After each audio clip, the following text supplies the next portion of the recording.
Hello and welcome to Gaia Art Bar. I'm Anna Estrada and I'm your host. And this is a place where we invite conversation with visionary artists and healers who work with the frequency of the land, with light and sound in mystical ways. And in this series, we focus on creative sovereignty. And that means trusting our inner authority as we manifest our vision and offer service in a very complex world. And today I am thrilled to welcome Diane Dunn, who's a very dear friend of mine. She is the founder of Paz y Luz Hotel and Conference Center in Pisac, Peru. She's an author and she's a healer. And she's now a world traveler. So she's going to share with us a little bit about her story and what she's doing now. So welcome, Diane. It's so great to have you here. Yeah, thank you, How are Anna. you? It's wonderful to be here with you. Yeah, and you just had a birthday. I And did. you're in Peru right now. You're in Pisac. And so I met Diane 20 years ago when I was traveling in Peru, specifically to the Sacred Valley. And I was with a companion who was from Lima, and we were invited to this party, a barbecue. And Diane was there, and it was very exciting because I knew who she was. Earlier, I had gone to a cafe that's very popular in the plaza that was started by a woman called Ulrike. Was she from Sweden? No, Germany, but she lived in the States for a while before she moved here. Well, she started this beautiful cafe that was very appealing, and we went there to have a meal, and I found Diane's first book, the first edition of her first book, which was called Cusco, Gateway to Wisdom. And I read that book, I devoured that book because it was all about Andean shamanism, written from the perspective of a woman from the United States. So I was able to relate to what she was saying. And so it was very interesting and it was wonderful to connect with her. And at that time, Diane, you were just starting here in this area. I recall you had just, like, the place where we were was like a few different lots, and there were people that had bought. It was like a community that was building, and I think you had just built the first structure on your land, correct? Yeah, Your 2005. Well, house. I built my first house in 2002, Uh-huh. and I think it was 2005 when we met each other. But I was that year, I think I was just building a few more guest rooms on the second lot that I bought. So tell us a little bit about that. Like, how did you get here to PSAC? How did you start building? Just tell us a Well, little bit about that vision that. it's a great story because it was never my intention actually to be building um, the place myself. But I had the opportunity to come to Peru the first time in 1998, where it was for a gathering of healers and shaman in the Sacred Valley in Urubamba. And two of the teachers that I met there, I invited to Johannesburg, where I was living at the time, to do a workshop because I wanted to learn more about the Andean spiritual tradition. And also at that time, it was just like my contract was almost up in South Africa, and I was wondering what should I do and where should I go. And I knew that Regis, one of my shamanic teachers, was a seer. So I wanted him to tell me where was I going next and what was I going to be doing.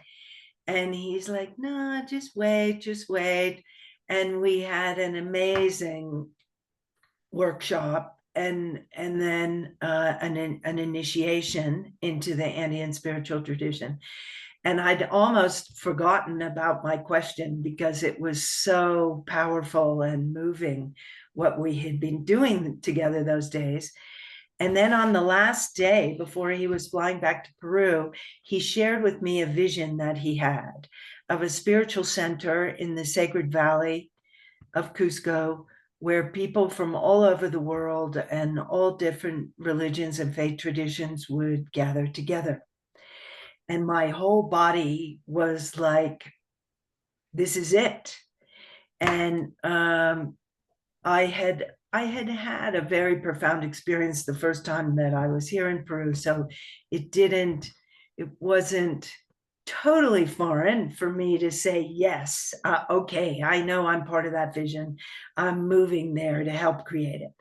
But of course, I had no job. I didn't speak Spanish at the time. I knew nobody in Cusco. So it kind of was a big leap of faith. But at the same time, I knew that I was part of that vision. Well, I always laugh and say to people, I didn't think I'd be building it myself, but little by little, step by step, of course, that's what happened. the And then, most what's so interesting is that there were really very few tourists in this region at the time, maybe like 150,000 visitors to Peru, foreign visitors. And right before COVID, and I think we're probably back up to it now, there's 4.4 million visitors a year. So let's So talk a little bit about the area in case people don't know. So when you go, like the main attraction is Machu Picchu that a lot of people come to see. And when you come to Peru, to the area where Machu Picchu is, you fly into Cusco. And Cusco is about 11,000 feet altitude.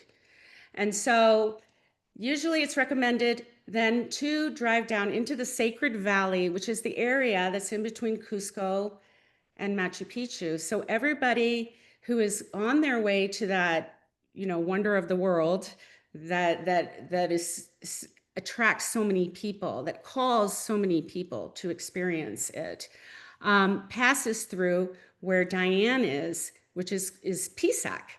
And yes, it wasn't as developed 20 years ago. It has developed exponentially, since that time um, when you began, for sure. well, Pisac always, we have an archaeological site here, but it's a bit of a climb to get to, so it's not Temple as of the Sun, popular. the Temple of the, Sorry? is it the Temple of the Sun? There is a Temple of the Yeah. Sun and other temples also, and an Intihuatana stone, the same as in Machu Picchu.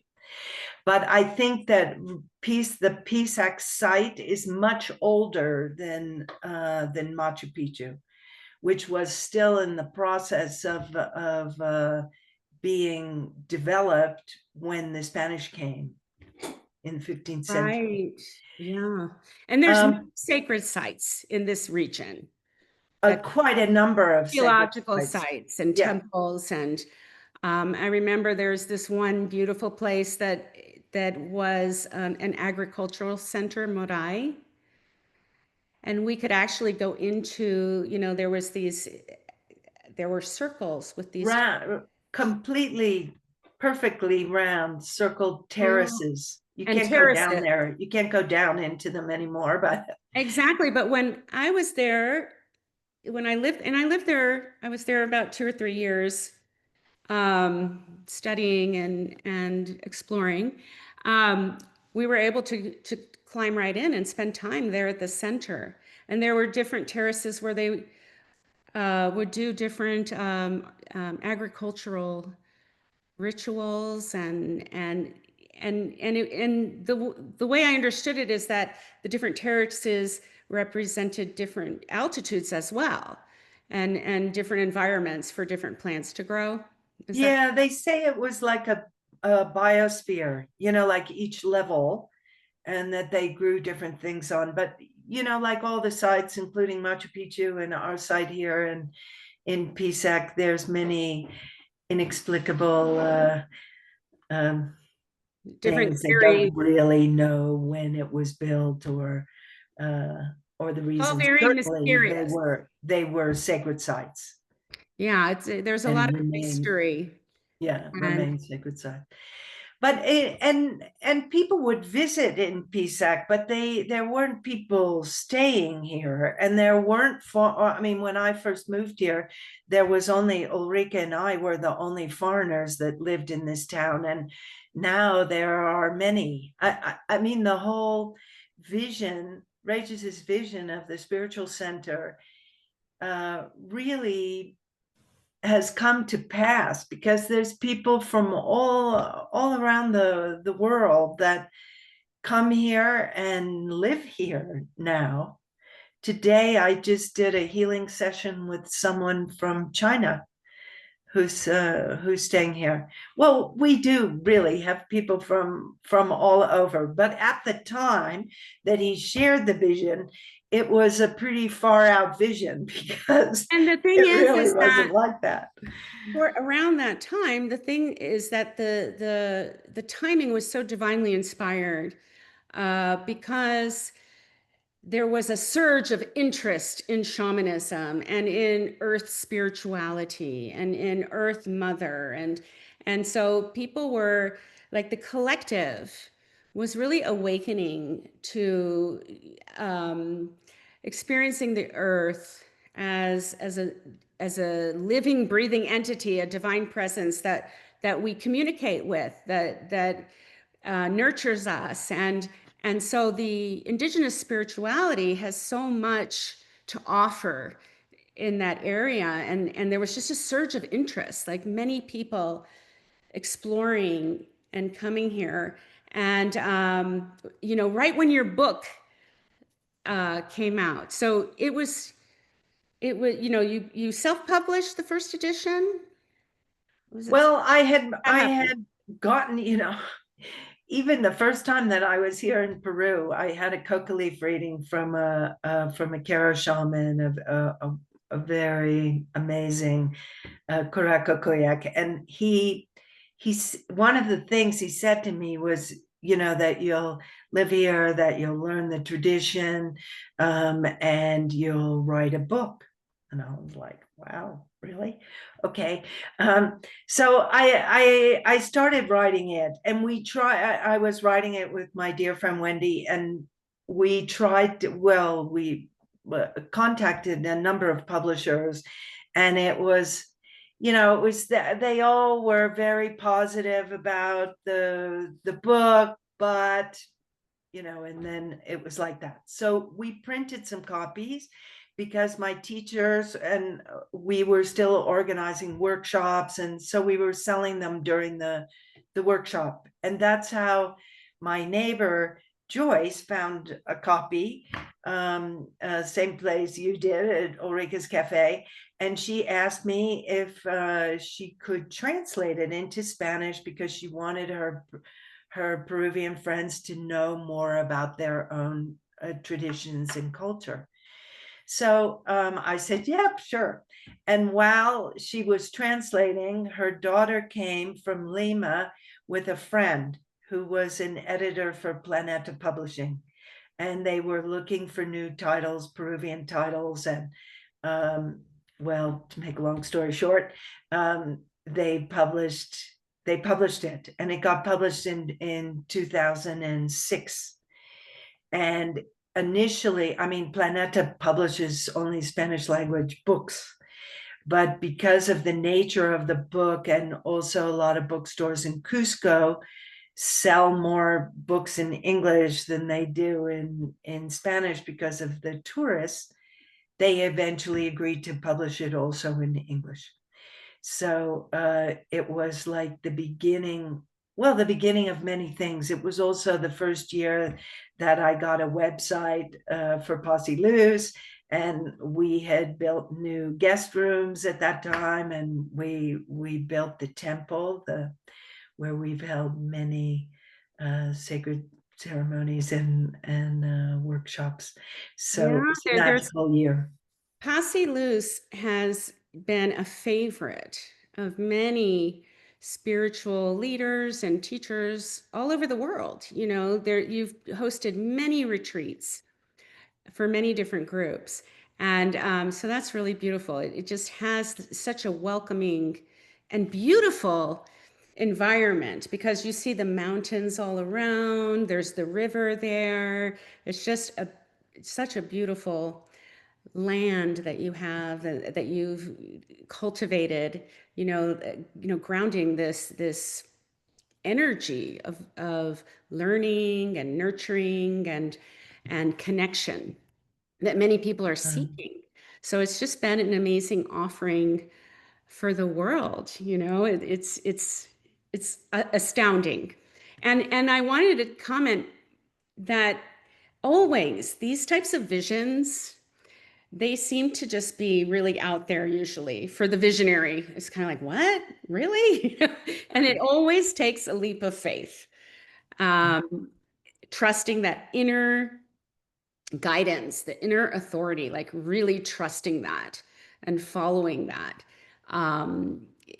It takes a lot. It takes a lot of trust and faith in yourself and in your divine inner connection. Mm. Did you ever feel like, in the cultural climate now, um, there's always, because at that time, I think things were a little bit different culturally. And I think that now it might be more difficult to do that work because there's a lot of, the concept of cultural appropriation. That if you're not from Peru, if you're not from that, born into that tradition, that it's disrespectful in some way to be teaching these types of things. Did you ever run into that, or how did you navigate that? Because I know that you studied with different teachers. Was that ever something that came up for you as you were Well, sharing this I information? mean, I've always been sensitive to it myself. All my teachers are Peruvian, though, and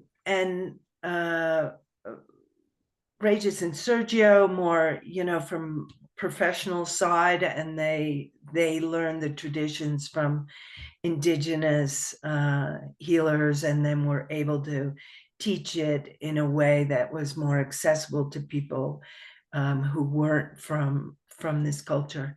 But I would say also Peruvians that I've experienced, well, since I've lived here, have always been very kind and welcoming to me.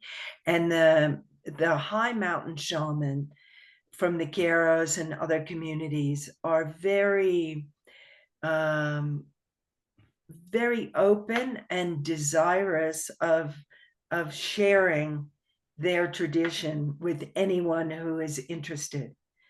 And I can say back in 2000, when I first came here, there was still a really lot of prejudice against middle and upper class Cusqueñans, or other people from Peru too, but here in this region in particular, about the mountain Quechua speaking shaman. They were demonized by the Catholic Church and treated very badly. So when foreigners started coming who were interested to learn the tradition, it it really helped shift that. So rather than feeling like they were being used, they were very appreciative that their traditions were now being acknowledged in a positive way rather than being demonized. And I remember there was a story or a prophecy that people would share that when the Spanish came, that the shaman went high up into the mountains, like where the Spanish wouldn't go, in order to preserve the traditions, and that there would be a time that they would come down from the mountain, that people would want this knowledge, that would be people would seek them for this knowledge. So there was like a myth or a prophecy around that. Around the meeting, the coming together of the eagle and the condor. I So of North America and South America and the South American traditions. Um, and I would say also coming from South Africa, where I lived for 9 years before I came to Peru. I would say it was similar, that the indigenous people there and were happy to share their tradition with people who were interested. And for the longest time, because of apartheid and other things, they weren't interested in it. So I think in the United States, although I haven't lived there now for 35 years, but I think there's a lot more politics involved, and of course difficult racial tensions that maybe don't exist in places where, I mean, most of the people here are Peruvian, right? And most of the people in South Africa are Black South Africans. So it's a different cultural situation in the United States. And also, I think, there's the matter of whether, of the financial gain, like who is financially gaining. And here there was never, or not never, perhaps there are incidences of it, but generally speaking, the shamans, the indigenous shamans are well respected by the people, especially the foreigners that want to learn from them. Well, there's a lot of trauma in the land, in that this history of the Spanish conquest, of course, and the colonial period. And in this conquest culture, which the Incas were a conquest culture, they had conquered all the cultures all along the coast. And then the Spanish came in and with the Spanish conquest, and they gained power. And but part of that conquest mentality is that you weaken the tradition of the conquered people, and you absorb their traditions so that they lose their strength and their capacity to rebel. And so that has always been very interesting to me, in that I was doing my graduate work at the time that I visited that first time, and I had been studying Caribbean art and the African diaspora, and how a lot of the practices, spiritual practices and devotion had to be subverted into Catholic iconography. And so certain orishas, which would be these, the deities of the Yoruba religion, would be syncretized, that there would be elements of Catholicism, but then elements of the African iconography and devotion. And so I always found that very interesting, because then it just created like a whole new expression of that archetype or that energy. And so one of the things that brought me to Peru was I was studying the colonial period in Peru, and my graduate mentor and professor and dear friend Carol Damian had done her dissertation in Cusco, and she did research on the how the Spanish were training some of the indigenous artists in the Spanish ways of painting. And at that time, this is like the 17th century, and there was a lot going on artistically with the Counter-Reformation. So they were making these beautiful portraits of all these scenes of religious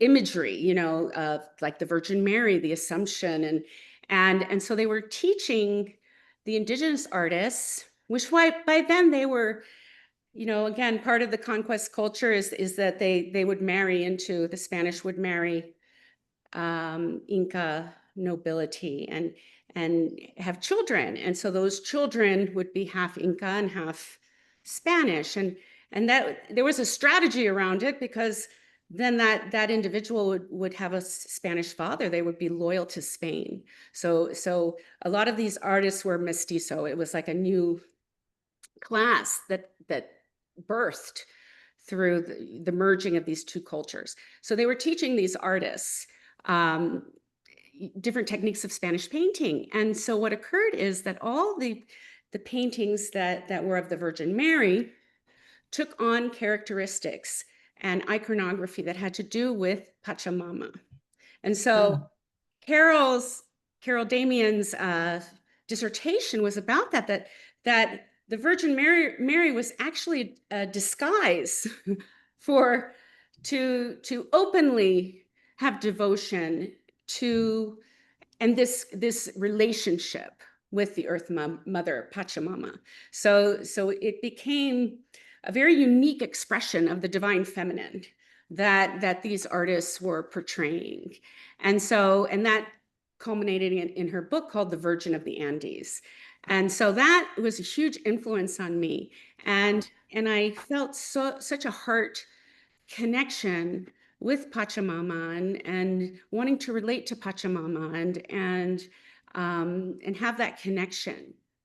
And so that was one of the things that was so inspiring to me and so captivating for me, is learning about this ritual of the despacho, which is this something, the way I understand it, is it's a way of having this reciprocity with the earth and it's like expressing a very tender and very real relationship with Mother Earth and nature. And so tell us a little bit about that, because I know that you've participated in many despachos. So can you share? The despacho is an offering. Okay, and the despacho is also a tool for healing or manifesting. So it is a deep connection with Pachamama, but also with the Apus, with their three worlds in the Andean tradition. The Ukupacha, which is the underworld, Oh the yeah, Kai. the chakana. That has to do with the chakana, which was on the cover of your book. So we're both wearing our chakana, Yeah. Andean cross. Well, you can see that the chakana has four sides, four equal sides, and then three steps on each side. So Yeah. the three steps are the three worlds. The four arms are the four directions, the four elements, and the four sacred words. So, and you find in many of the archaeological sites here, threes, fours, and sevens, or chakanas. Like here in the Pisac site, there is a half a chakana carved from a rock of the mountain itself. And on the equinoxes, the shadow, when the sun comes up, the shadow casts the other half of the chakana. Oh, there's It's a symbol of, of many things, and of the whole in the middle that represents the everything and the nothing. So it's you find these images and symbols in a lot of places. Yes, I remember seeing them carved, in particular, this place that had a waterfall and there was the chakana. You see it carved in many of the archaeological sites. Well, or Ollantaytambo also has a beautiful one in their Ollantaytambo. water That's temple. where the train is. Ollantaytambo is where you take the train into To Machu Machu Picchu. Picchu. So a lot of people go through Ollantaytambo, and there's a very powerful archaeological site there. But But so back to the despacho. The despacho is wait, I want to say one more thing. Like it really reveals the multidimensionality of the shamanic world, because the upper world, the middle world, and the lower world. So the lower world is kind of that deep, unconscious experience that we have, that the inner world, and then the middle world would be like everyday life, and then the upper world would be you know, the light beings, the, you know, beings of light and spirits and the apus, you know, like the lineage of you know, the frequencies, the energies that come through the apus, correct? The Is there Apus a way to being the name for the mountains and the spirit of the mountains, the energy of spirits? the mountains. And the Hanukpacha, of course, is even beyond the Apus into the But all heavens these and worlds are woven, connected, the they're all connection with connected. divine source. And really, the most important thing to understand in this tradition is not the concept of heaven and hell. The Ukupacha, the Kaipacha, and the Hanukpacha are what we experience every day, all the time. So the Ukupacha is, as you said, the subconscious, the inner world, the place of healing, of shadow bringing into light.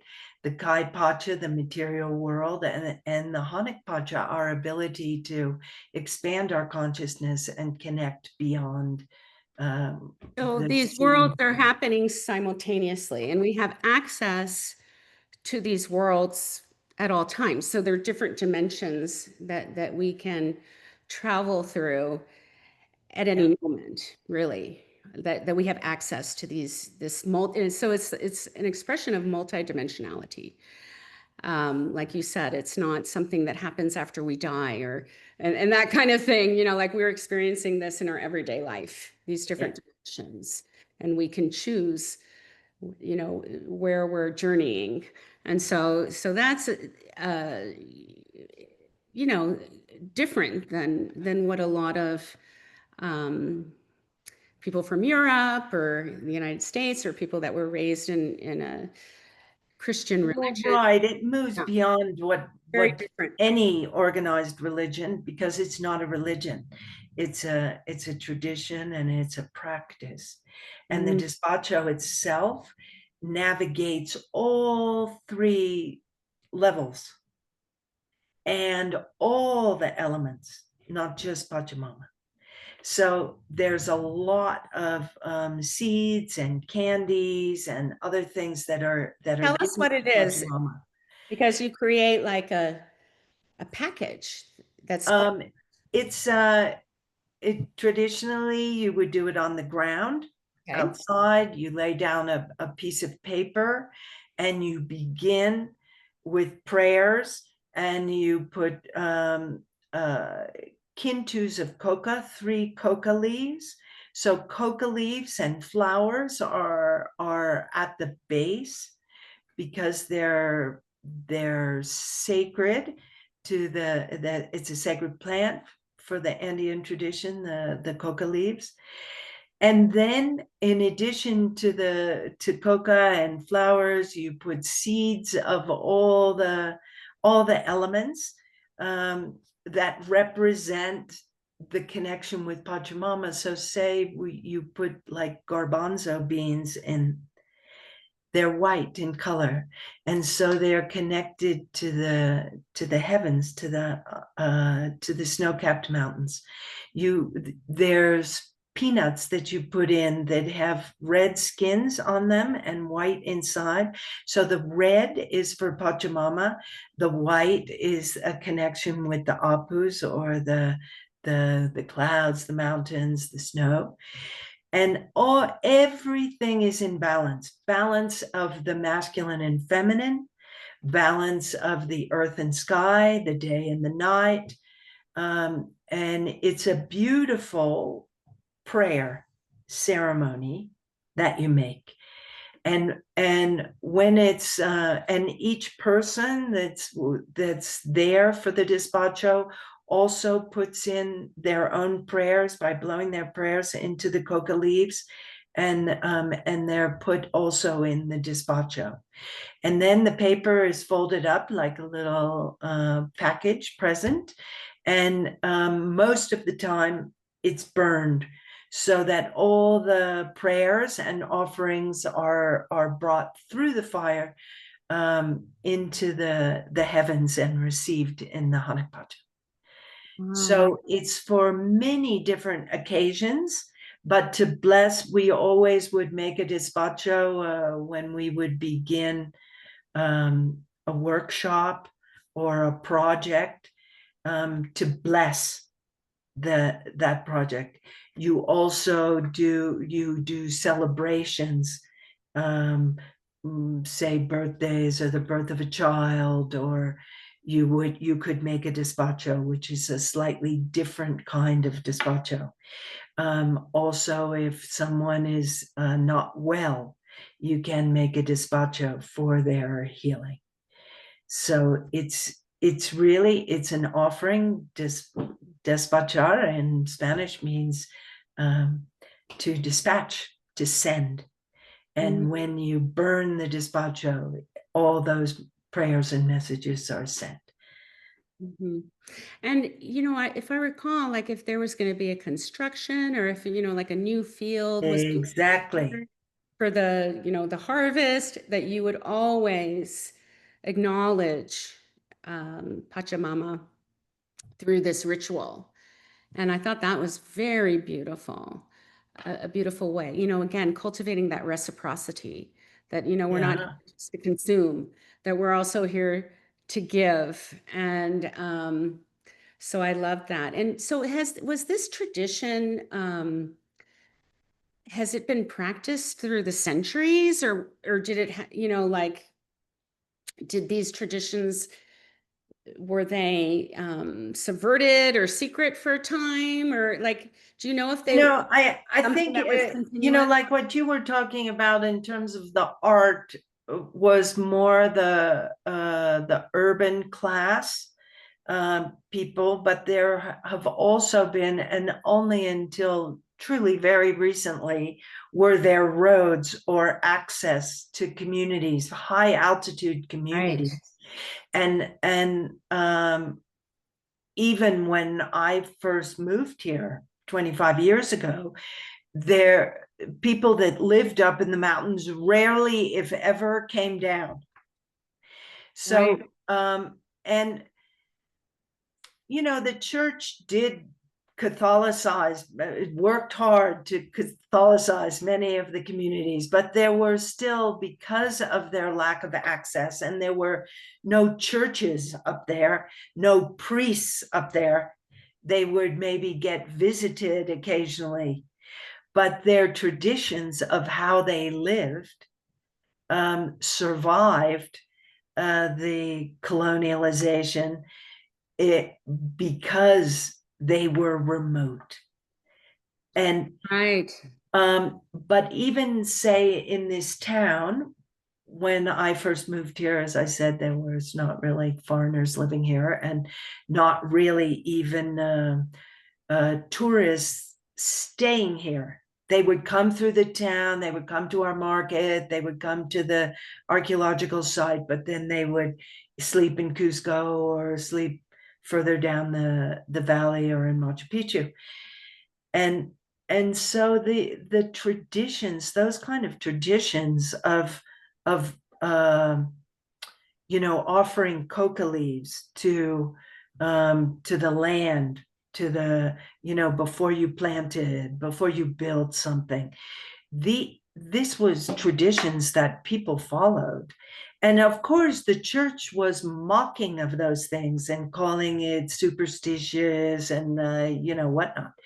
But really, it was a very deep understanding of this principle, Aini, the reciprocity that you were talking about, to Mhm. understand that as we give, we receive. And as we receive, we give. This is the law of nature. We breathe the oxygen that's produced by the trees and the plants. And as we exhale, that carbon dioxide is what feeds those plants that give us oxygen. And like that, it's how it works. It's how life works. And the people, not, urban people, we've lost contact with that understanding. But here, it's a lived in experience. Well, at least before there was smartphones and internet and that. It was how they lived. It was what worked. And that I think many indigenous traditions are earth-based in that way, that they understand there is a relationship to nature that sustains us. And if we pay attention to it and participate in it consciously, then we're fed.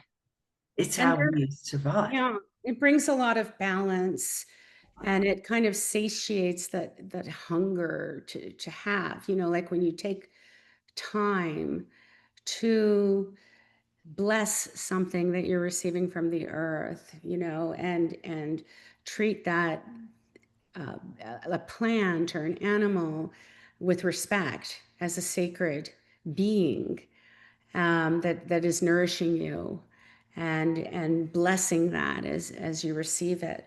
Like it satisfies the hunger, that sometimes as humans we can be driven by these needs, and just needing more and more and more, and like that hole inside that doesn't quite fill up. And so Mm, these practices, really, and cultivating the practice, as you said, in daily living, can really support us to stay in balance yeah. with ourselves and the world, And so,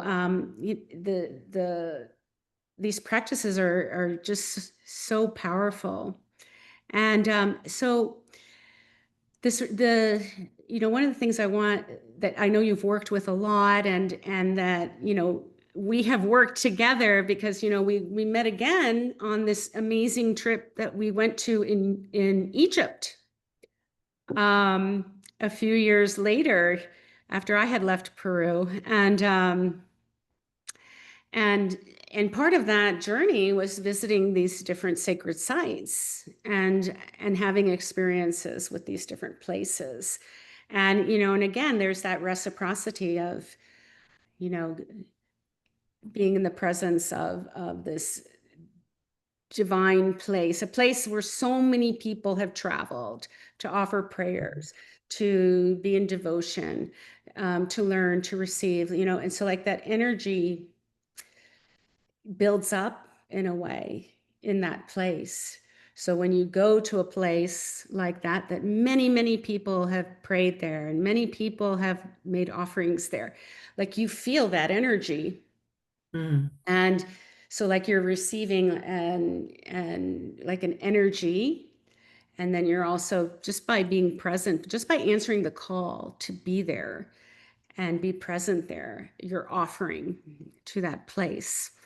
And so, how has that inspired some of your travels? That practice of really seeing the earth as sacred, and tapping into that vibration of devotion, or prayer, or contemplation. How does that affect you now? Because, like, one of the things I've observed with you is that you are traveling a lot. You're spending a lot of time visiting other countries and traveling, and so tell us a little bit about that. well, I would say there's a few things that motivate me about traveling to new places in the world.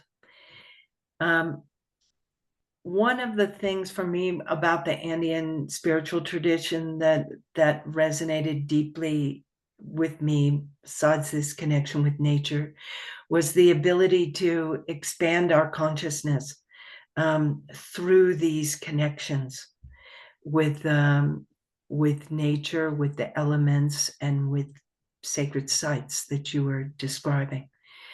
Um, Another thing that really motivated me or resonated with me when Regis first shared that vision of the spiritual center here in the Sacred Valley was that it was people from all over the world would gather together.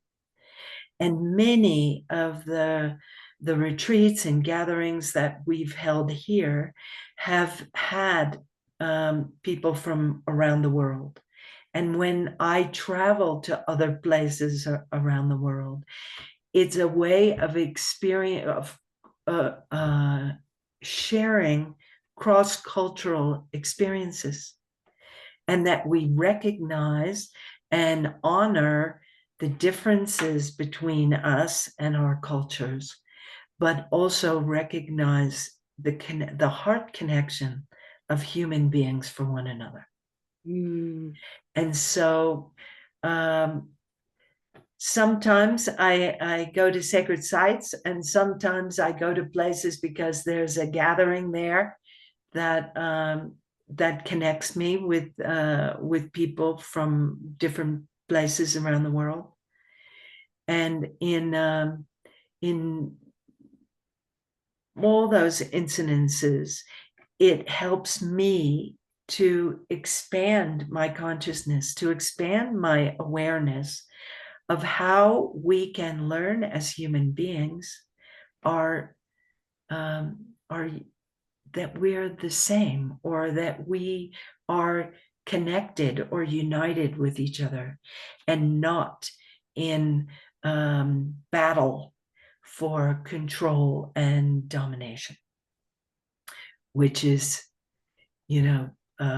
so prevalent in, at least in the news media. I also feel very blessed to live here, and also to travel to places that are not at war with each other, and Yeah. to recognize those, those deep human connections that we have. You spoke about Egypt, ancient sites that we went to, where we as a group of, we were also a group of people from different places around the world, experiencing and sharing the energy of these sites where that are so ancient and powerful in their origin, and as people continue to visit there. And it's really interesting because when you go into those places, the vibration of the place and have communication, there's so much of our, like, we find like a deeper identity of who we are as, Yes. embodied beings, but divine beings that are embodied, and a lot of, some of the division and the identity sometimes can divide us. And a lot of that falls away. Like, we start to Yes. identify more with that, like the heart, as you said, that inner divine self, like that becomes stronger as our identity. And then other identities don't have as much power. They're still there, of course.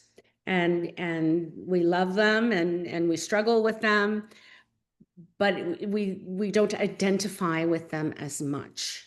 Like, we start to connect deeper and deeper with the truth of who we are.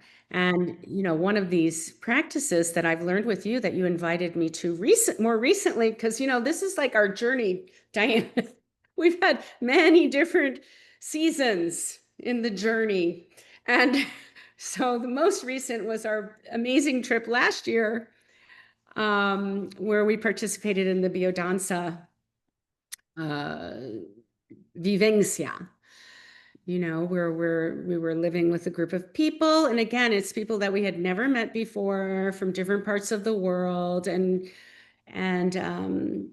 participated in these dance movements, and just a series of different, what would you say, like propositions, I guess, like it would be That's a like good word for it.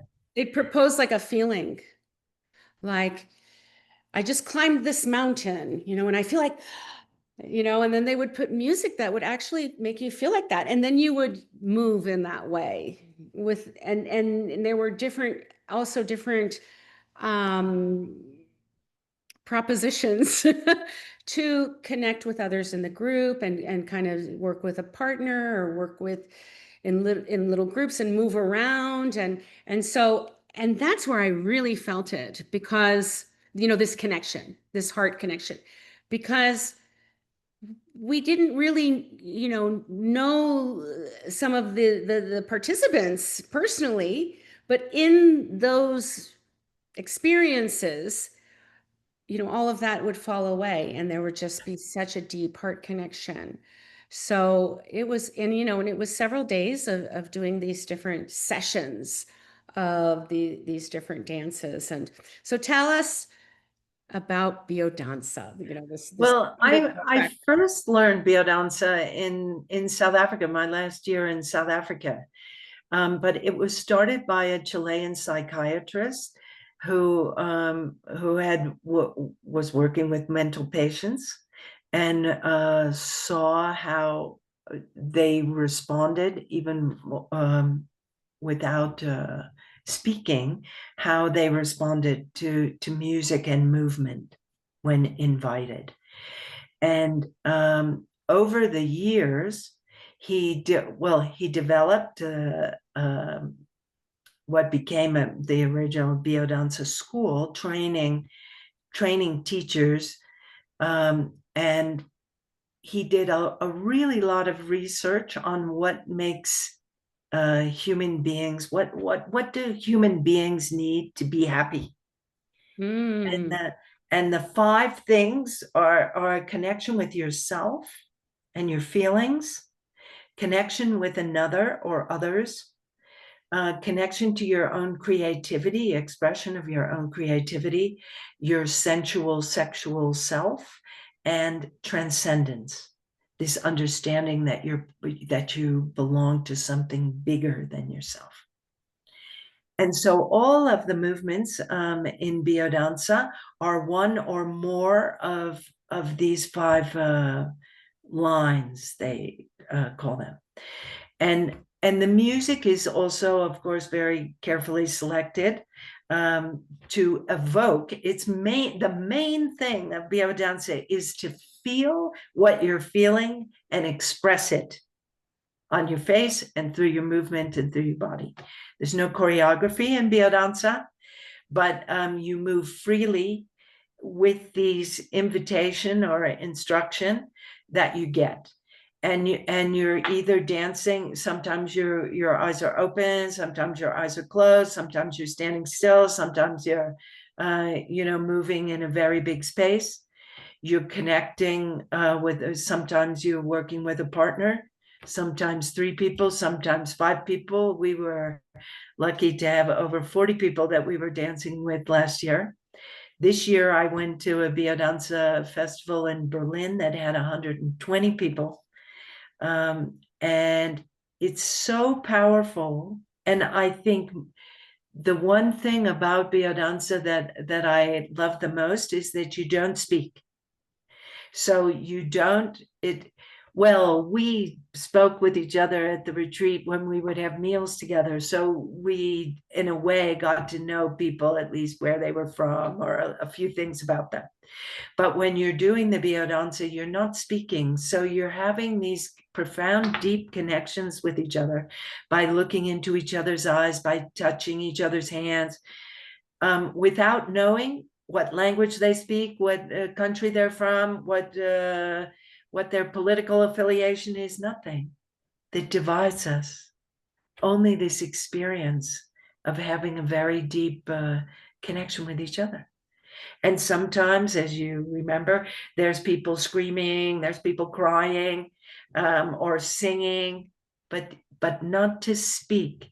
Because as we start to speak or try to define the experience with words, it takes us out of the feeling or the experience that we're having. And this is really, for me, the power of Biodanza. And it's done in 74 different countries on 4 different continents.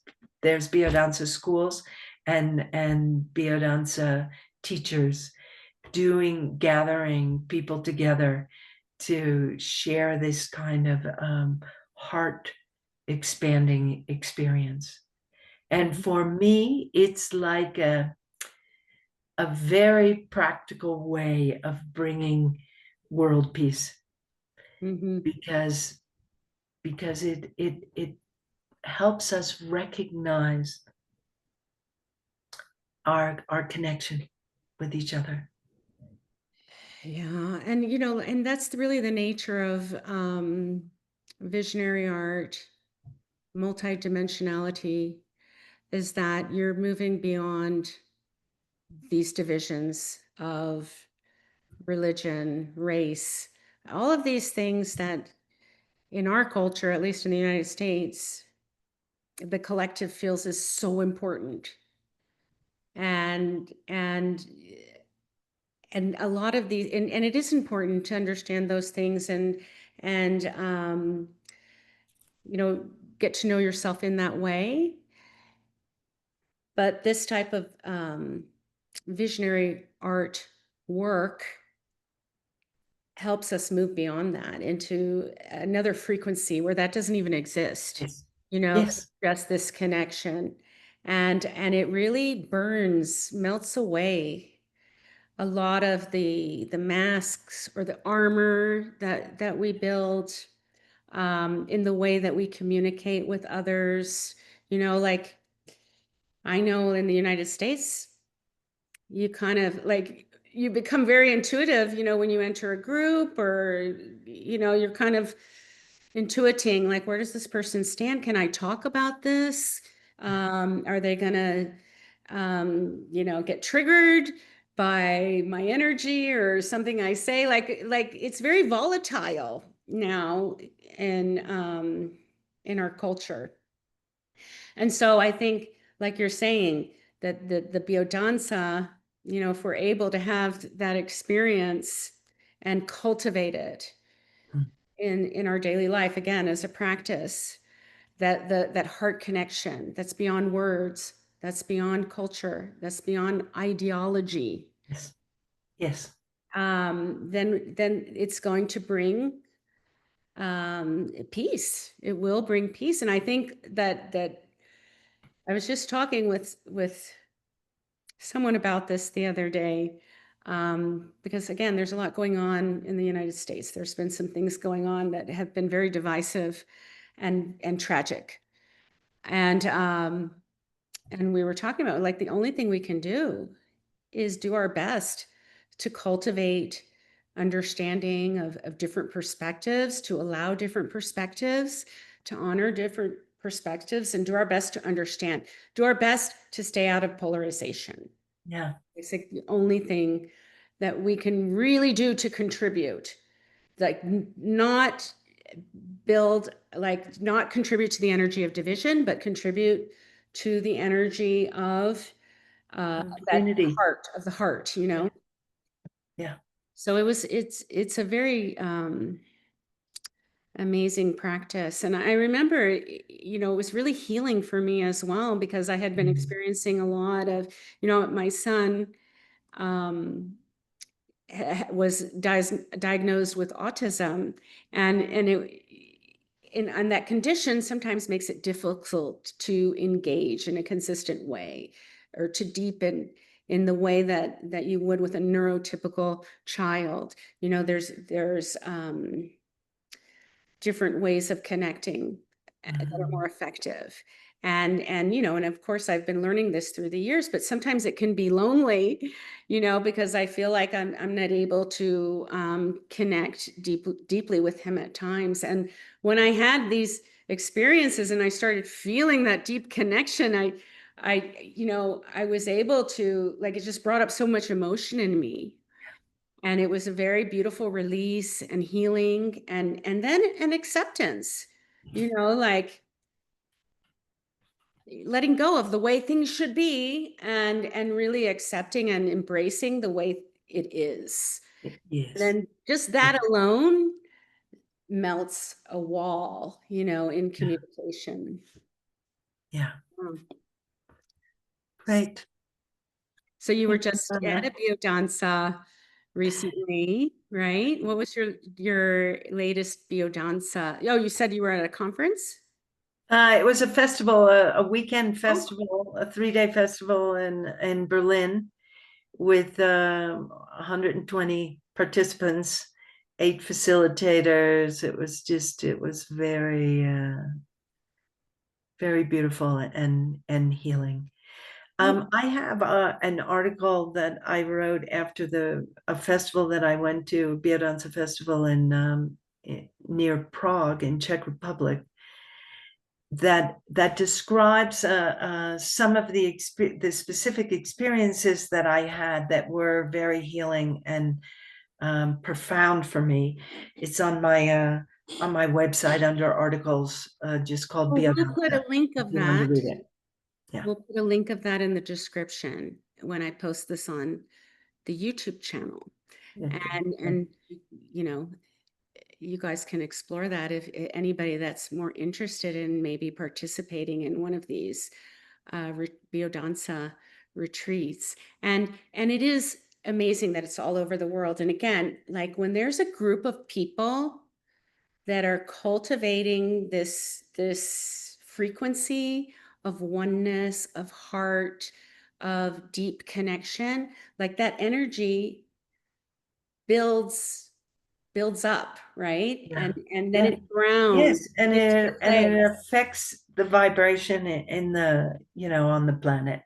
Like So we were sharing before, some places there is trauma that is embedded in the land of yeah, those things that have happened in our history. And again, this energy starts to penetrate mm, those frequencies and it starts to melt away again that armor that it begins to unravel, dismantle, the trauma that we carry, that we all carry, and that we're here to transform.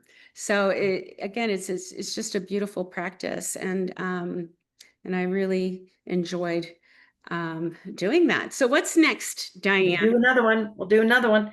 Oh, my next big one. I'm very, very excited. We're going to the Persian Gulf, to an island called Socotra, which is a very isolated island in the Gulf of Aden, where it's very pristine. So there's very little infrastructure there, um, uh, and we'll be camping. And there's a grove of dragon's blood trees and many other medicinal and herbal plants and medicine there. Beautiful beaches.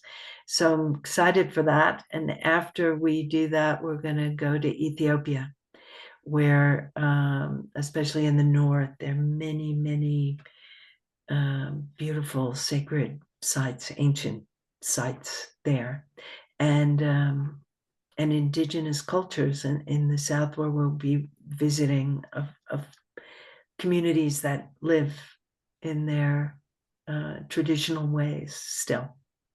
So it's very exciting. Okay, well, I hope that when you come back from that trip, Mm-hmm. that you will come back to share with us in Gaia Art Bar so that we can hear more about your adventures. And Yeah, my pleasure. you've been to some very remote places that, well, I remember the Bulgaria, the caves Bulgaria is also an that are amazing formed. place. What's it called? Really old and really also some beautiful sacred sites there.